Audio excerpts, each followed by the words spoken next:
Hello and welcome, everybody. Welcome back to Comedian MTG. My name is Ian. So, on today's episode, we're going to be doing something a little bit different today. It's not going to be like a top 16 breakdown. And as you may have seen from the thumbnail, we're going to be talking about my exploration of trying Tiamat at a cEDH large sized event. And we're going to talk about what happened through the course of this tournament. And one of the things that we're going to be doing, and the reason I've said I've been kind of excited for this type of video for a long time, is we're going to be addressing what happens when you sort of go for a plan in cEDH. Because I feel like a lot of the content in this format is based around like the what happens when you succeed, when you sort of follow the same patterns and stuff like that. And myself being a player who brings all sorts of decks to tournaments and things like that, I kind of wanted to highlight what happens when an experiment doesn't end up working. And more importantly, it's about the lessons we can learn from the experience. So, for some context, I went out to Denver, sort of filming for my other channel, but also out there because there was a cEDH 5K out there, and the Denver community is always super awesome to play some cEDH with. I ended up getting a record that could potentially make the top 16, but I ended up bubbling out with a 2 wins, 2 loss, 1 draw record. Because of the amount of players, 11 points was not enough to make the top cut here. But even with that 11-point record, I found myself during the course of the tournament just saying that I was disappointed in my deck, and not necessarily in a way in which I wasn't able to, as it shows, like put up a record that I still could be proud of. Right, there's still a 50% plus if you count the draw, but still 50% record in cEDH is not anything to scoff at, right? And I've definitely made top cuts on 11-point records in 5 rounds, but it was more so that as a pilot, I know in the situation in which I'm putting my best foot forward as a player, in which I am maybe navigating really tough scenarios, and then having my deck let me down, which is also on me as a brewer, as an engineer of a deck. But I think it's important to be able to identify some of the weaknesses of an archetype that you're potentially playing and be able to recognize where things went wrong, right? So let's talk about the deck in theory, and then let's talk about where we ended up with it. So one of the things that I was most excited about going out of Tarkir Dragonstorm was this idea of playing Tiamat in the command zone, which is obviously this is a crazy deck. It's supposed to be fun, right? It's definitely a deck that's kind of out there, right? And it's a deck that, as I said, it's not like anything was so inherently wrong with it that it didn't function, right? It still ended up with 11 points at the end of Swiss. But what I found was that this deck asked too much of me as a player, right? And we'll sort of do a little deck tech of the deck. And to be clear, like if you are someone who absolutely like adores Tiamat or adores weird dragon strategies, I think you can play this deck, right? I think it's as good as any sort of fringe commander out there right now. But when you look at the things contained within the deck, the fact that it's like a Rector strategy and a food chain strategy and all of those things, I think there are decks that just do all of those plans much more efficiently, much better. So that's kind of where we have this really interesting notion come from, right? So what's the whole point of playing Tiamat in the first place? We'll sort of take it step by step, give you a little mini deck tech, and then we'll talk about the things that were successes and the things that were failures over the course of this tournament. If you all like videos like this, if you're interested in sort of this hyper analytical part of the format, especially when it comes to moving through brews and addressing sort of the intricacies of some of these tougher conversations, make sure to leave a comment down below, because this could be one of those videos that people really, really enjoy and want to see more of, or it could be something that everyone's like, this is way too heady. So um, I want to thank one of our sponsors today, the Steel City Spectacular. There's going to be a 20K cEDH main event from August 14th to 17th in Pittsburgh. I will be one of the featured guests, along with a number of different guests. The cEDH 20K is the main event, but there's a ton of events that are going to be happening in the building for this whole tournament. So it's going to be super sweet stuff, and I'm very, very excited to be able to get in there and scrap for a pretty decent amount of change. It's going to be some pretty sweet stuff, as I mentioned, middle of August in Pittsburgh. Come check it out. I'll leave the event link in the description down below this video. Steel City Spectacular. There's going to be a ton of amazing guests, multiple formats. So if cEDH isn't even your main squeeze, there's still a ton of stuff there. As I mentioned, all the details in the description down below. It'll be the first from Excalibur events, which I think they're a group that's going to be putting a lot of love into the format going forward. So I think if 20K is anything of a good sign, I think it'll be pretty sweet. So come check it out. Link down below. Do you want a copy of Tiamat? How about a Deadpool? How about any of your singles that you need to crush the cEDH meta? Check out toamagic.com, and a supernatural transition there. Toamagic.com has been a great collaborator and partner here on the channel for months now. They are an awesome store. They have amazing prices and just a crazy selection of singles. Any sort of major Magic event, if you're heading to most SCGs, any Magic cons, you'll have a booth at Toa Magic. And they have such an amazing selection. They have super fast shipping, and you can actually order things on their website to have it picked up at locations. So say you don't have enough time to, get something mailed to you, but you have an event that week and Toa's there, they'll be able to take your online order, have it ready at the booth just to be able to give it to you, ready to go. ToaMagic.com. Use code comedian to get 5% off of your order. They're an awesome store with amazing selection and amazing options available.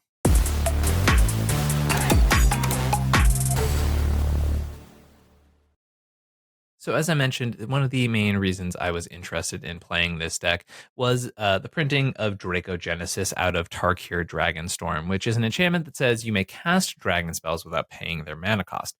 Now, your commander Tiamat enters, and if it's cast, it allows you to tutor up to 5 dragons with different names.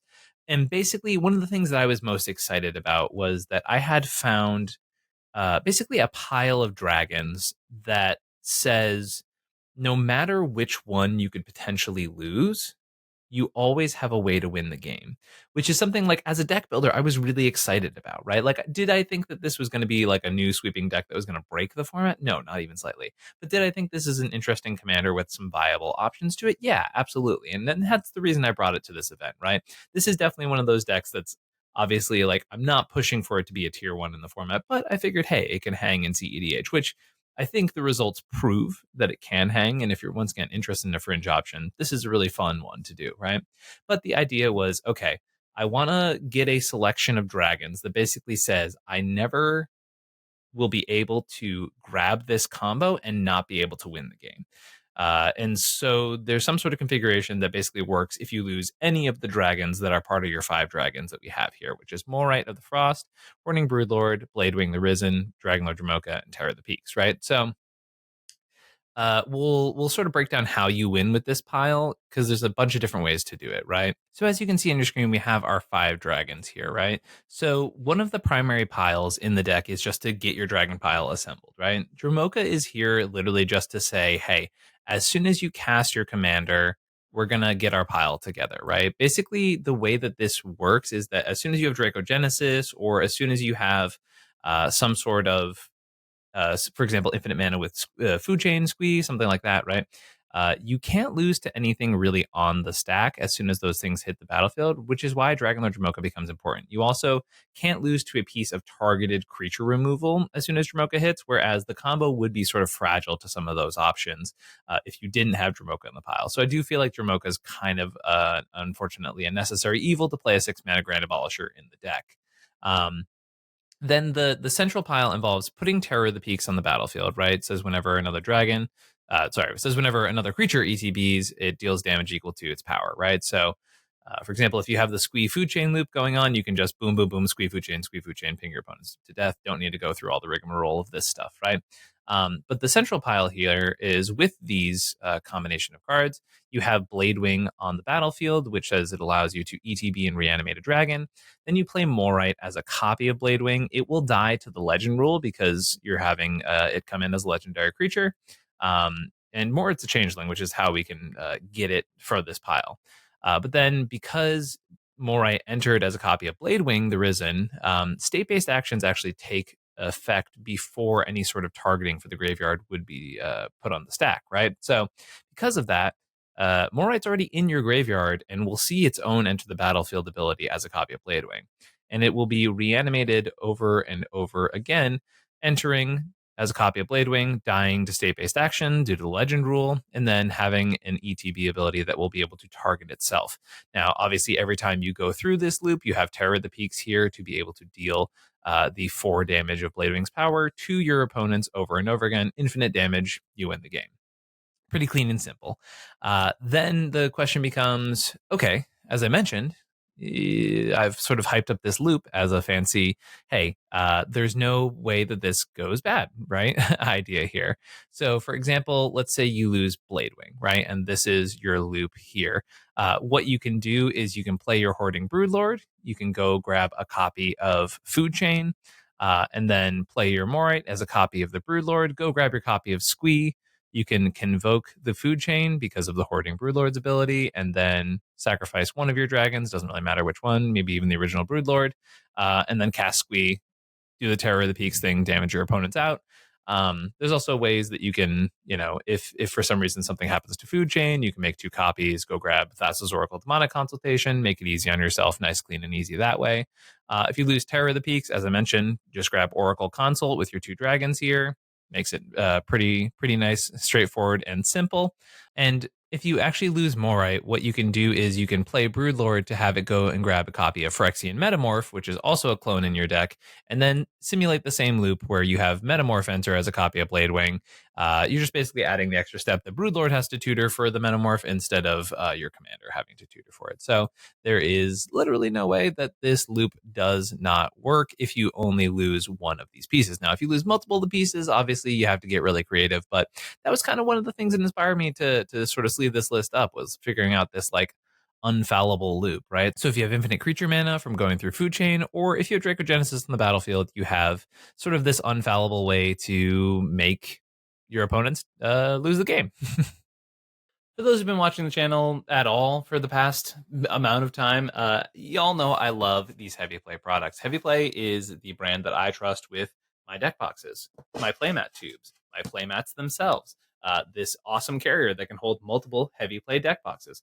I use Heavy Play products all the time because they rock and they keep my cards safe and they're sick. I have a dice tray that goes right on the bottom of my deck box, and I have that plus my deck box with me at all times. I love the Heavy Play mats. They are super sweet. They fold, they're magnetic, and unlike those bulky round mats, they don't take up a ton of space in your backpack. They fold in nice and flat and keep everything sweet. There's also the magnetic link system, which allows you to basically have all of your stuff together. And I can't stress enough how much of a luxury that is during the tournament process. The ability to not just have a deck box sort of loosely around and have it just sort of bump into everything and anything, and instead have your dice super easily and readily available and your whole setup being a super succinct package. It's great. And if you want to use your traditional playmats, that's totally okay too. As I showed off, there's a playmat holder that you can actually slap right onto your Heavy Play products. So Heavy Play's kind of got it all going on. It's an amazing sponsor, an amazing company that makes great, fantastic luxury products for your cards. Keep your cards safe with an amazing system.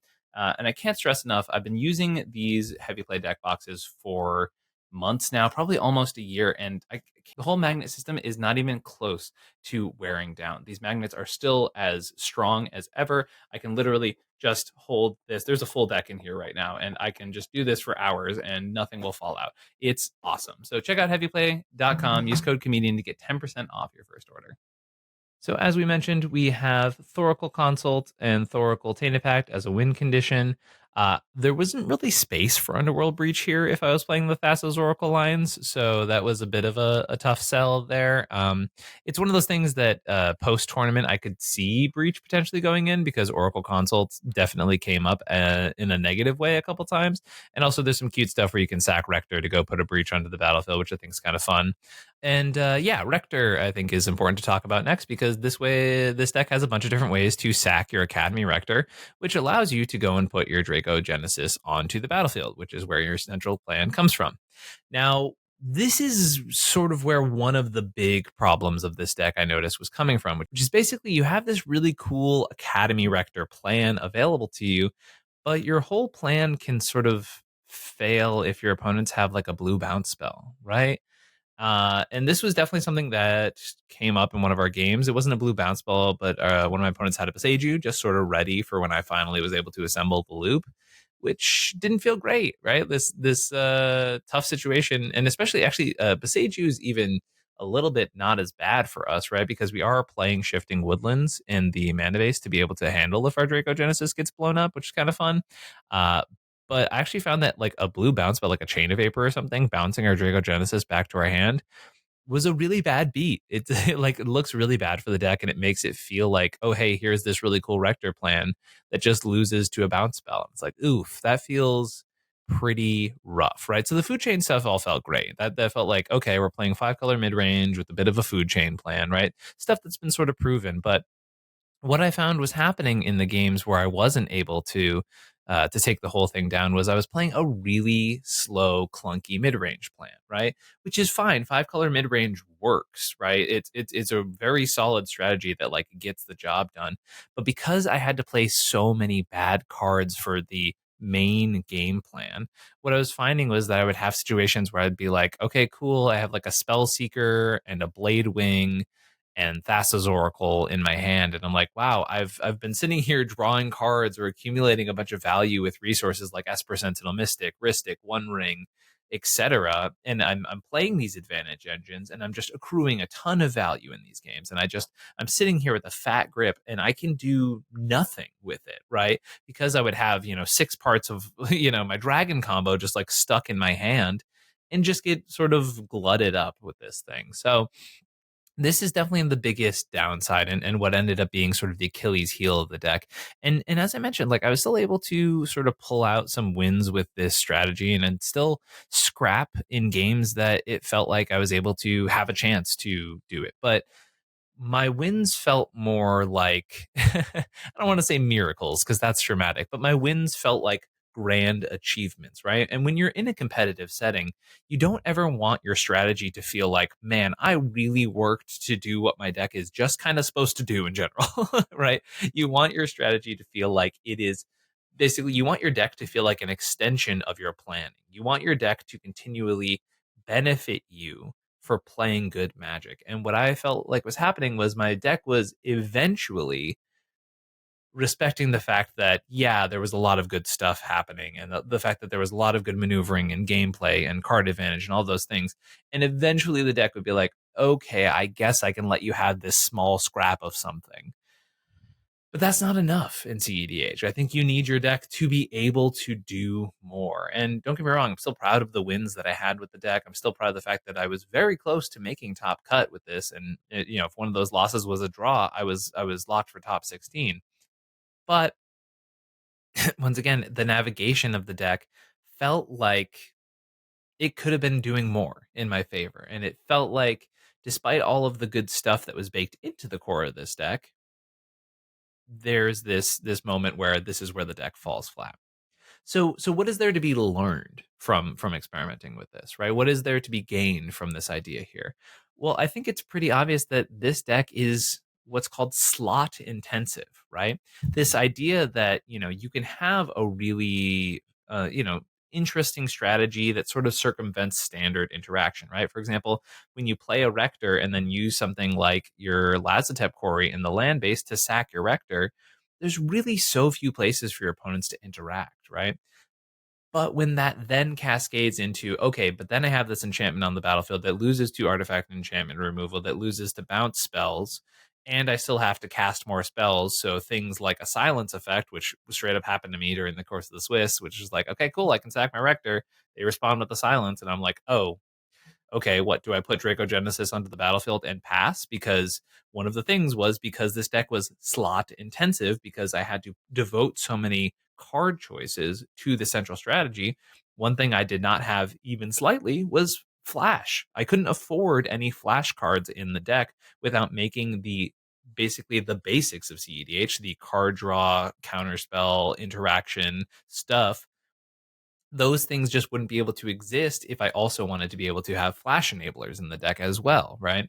So now I end up in this situation where, I've got a bunch of cards in the deck that in my hand rot like a festering infection, and I can't really have any flexibility as to when I'm going to win the game. It has to be during the course of my turn.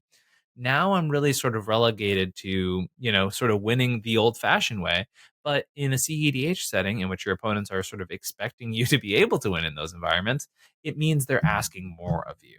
And that's the difference between this deck being able to, confidently, succinctly lock in a top 16 slot, or be in a position where I have to fight to bubble out at the very end. And once again, I can't stress enough that like I think 5 rounds ending with 11 points is a really solid record. I think there are many tournaments where folks will have those records and they should be proud of those performances. It's just at a point where I can definitely recognize that despite the deck doing a decent job, it could have done better. And I think, given the positions that I was in during the course of this tournament, that had there been potentially different choices in this deck, different choices in the strategy, it probably would have thrived in different environments, right? And that's where I think a lot of this comes from today, right? And what I really like about this conversation and what I think makes this different than a lot of the videos on this channel is that I think there's so much to be learned in cEDH, even in those moments in which the deck doesn't do exactly what you want it to, or maybe your politics don't do exactly what you want it to. This is a very difficult format with a lot of nuance and subtlety to it. There are really amazing lessons to be learned from victory, but there are really amazing lessons to be learned from defeat. Every time I bring a new brew to a cEDH tournament, a deck that people joke is like a ham sandwich, there are different things that are the genuine reason that I look towards these strategies, that I try different things. Now, with this deck, I know from the fact that, like, when I sleeved it up for the tournament this weekend, I was like, uh, had I had more than a single day between trips, for a little bit of context, I arrived home from LA from the Scrybaby shoot at 7 p.m. one night, and then within 30 hours at 5 a.m. the day after, I was in a plane on the way to Denver. So I really had like a day to build this deck, and that definitely could contribute to not being able to learn some of these lessons before I was able to sleeve the deck up. Um, but I still think there was some really interesting stuff to be learned here. Now, one thing that I learned in the positive was I felt really good about the food chain stuff. I felt like having, maybe a more succinct commander in the command zone that doesn't involve more dead slots than I would be comfortable with. For example, just making a food chain plus some sort of proactive strategy in the command zone, that probably is a lot better than it looks right now, or maybe a lot better than people have associated with it performing. I think that there's a need for some innovation to be done in that department. But 5 color value engines with food chain as one of your main wins and potentially a secondary option. Now, I think we're sort of coming to the conclusion that in this deck, Rector for Draco, not really the secondary option we're hoping for. However, there is some stuff that can be done here, right? Like, I like the idea of mid range with food chain as a payoff and some sort of XYZ alternate win condition that isn't what we have here. I still think that's really good to learn. I think one thing also that was fantastic to see was just Voice of Victory. I was able to get it in play during the course of Swiss and just lock down a win because of the flexibility of the mana value. Now, I don't think anyone is surprised by the fact that Voice of Victory is good, but it did put in a decent amount of work. Some other lessons that I learned, I found that I was really excited about playing Lavinia again. Lavinia in the 99, just being able to come in and potentially add protection in a place in which, I didn't really have a lot of counter spells available to me in the course of this deck. So having Lavinia there as a silence-esque effect, now, obviously, Vexing Bauble is another one people have been experimenting with, but in this deck, Dracogenesis literally asks that you cast your dragons for free, so I couldn't exactly play a Vexing Bauble for our main strategy and have it protect my wins. But what I could do is play Lavinia and shut off things like Force of Vigor, which turns out really good at stopping your Dracogenesis, right? So those are some lessons we can learn from this strategy. Another thing I found was that I didn't hate the Academy Rector stuff right now. I thought the Academy Rector idea was pretty solid. And I think being able to convert it into something like a Hulk strategy is obviously going to feel a lot better. Now, obviously, that's not a genius take. This strategy's been around for a long time. But I think there's still something to be explored with a Hulk style strategy involved in this current format. And especially if we can figure out Hulk piles that are antithetical to what we're talking about here in the sense that they keep the card slots low. I think those type of strategies could find a really interesting place in those worlds. I also found that I really liked this idea of playing Hoarding Broodlord and playing Saw in Half with Food Chain because it isn't that crazy. Now, if you notice, I'm not playing Burnt Offering and I'm not playing Sacrifice. I do have Calling the Weak in the deck, but that wasn't the point of playing the Broodlord. What I found was that with Saw in Half and Broodlord, there was often enough of a board state, especially in this sort of 5-color mid-range space, that I just needed a single green mana and I could just Saw in Half my Broodlord with a single green, just use that green to play Food Chain, exile the copy of Broodlord, make 9 creature mana, and then play Squee with it because I've gotten 2 tutors, right? Food Chain and Squee. It was great. It was easy and it was very concise and very effective in that sense. So finding maybe some of these Saw in Half packages that are a little bit more natural with the way Broodlord already kind of wants to be played, to me, that was a really enticing payoff. And that's another lesson that we can learn from, as I said, an experiment that was solid, but ended up not working as effectively as we wanted it to. That all being said, I really think there's a lot of lessons to be learned here, right? But I think it's also important that when you experiment, and I think this is something that in a competitive setting people don't say enough, it's okay for the experiments to go wrong. I would rather throw 1,000 buckets of paint at the wall and have some of them end up being dried up than, just have it land every single time. Because I learn when I experiment with stuff like this. Now, did I have a bit of a gut instinct going into this tournament that Tiamat maybe needed a little more TLC? Yeah, for sure. But it was fun. I had a great time playing a unique deck. And what was really cool was that every single one of my opponents was super jazzed to see it in the pod. And not in the way where they're super spiky and they were like, can't wait to crush this deck, but more so that everyone was excited to see something cool, unique, and innovative in cEDH.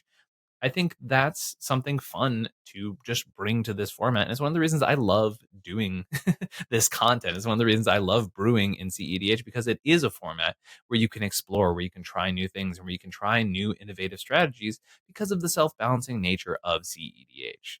So I do think this deck was really fun to play. I think the core tenets really worked. The I'm going to play 5-color value engines. Obviously, it works. It's a solid way to start things off. It's a solid strategy. But unfortunately, what we learned was that Dracogenesis is not exactly what I'm expecting to be, even maybe in the tier 2 space. I think it's clearly going to be a really fun fringe deck. And if you're a dragon person, if you want really crazy dragon payoffs, but the ability to play like kind of a fun mid-range grindy deck and just do something unique in cEDH, you can easily sleeve up this deck and have a great time with it. Do I think it's going to be taking down any tournaments anytime soon with this current shell? No, probably not. And that's okay. I think it was a really fun experiment. And as I mentioned, some fun lessons to be learned when you experiment with stuff like this. I'm curious what you all think in the comments down below. There's some really interesting stuff here. And I think there were some really fun lessons to be learned, as I said. Also, big shout out to all of the players who played in this event. Major shout out to Jason for taking the whole thing down. We had Malcolm and Kedis in the top 4, which is pretty sweet. We had Kinnan and Thrasios Timna and 2 copies of Arkham Dagson, which is pretty cool. A big feature up there in the Colorado metagame. We had Shorikai and Chatterfang and Deadpool in the top 16. So a lot of really cool stuff here in this cEDH tournament. And yeah, really glad to see some spice out there and that the dragon was the only thing really kicking it up. But I hope you all enjoyed this video. As I mentioned, if you like videos like this, if you're interested in more of these thought experiments of, hey, this is a thing that we tried and maybe it didn't work, and that's totally okay. If you're interested to hear more of the thoughts behind some of these brews and things like that, definitely make sure to hit that like button, hit the subscribe button, and make sure to leave a comment down below. Super grateful for all of our patrons who help keep the lights on in this channel. I also want to mention that we do cEDH coaching here in Comedian MTG. So if you're interested in exploring any of the strategies that we're talking about, not only things we talked about today, but any sort of cEDH strategy, feel free to hit me up at comedianmtg@gmail.com. And I still have a sale going on right now that if you're interested in brewing around the commanders from Tarkir Dragonstorm, you'll be able to get $15 off your normal session. So feel free to email me at comedianmtg@gmail.com or use the link tree for any of the things in the description down below. Major shout out to my new project that I have a link for in the description of this video, which is Dice and Daydreams, which is a TTRPG channel with Lewis Stardust, Anna Margaret, and myself. And it's been going really, really fun. Our first 2 episodes are out right now, and we've recorded 7 more games, 6 more games already. And those are all, on on the normal content pipeline coming out soon. So check that out. As I mentioned, all of that stuff's in the description down below. Appreciate y'all watching, and catch you next time. Peace.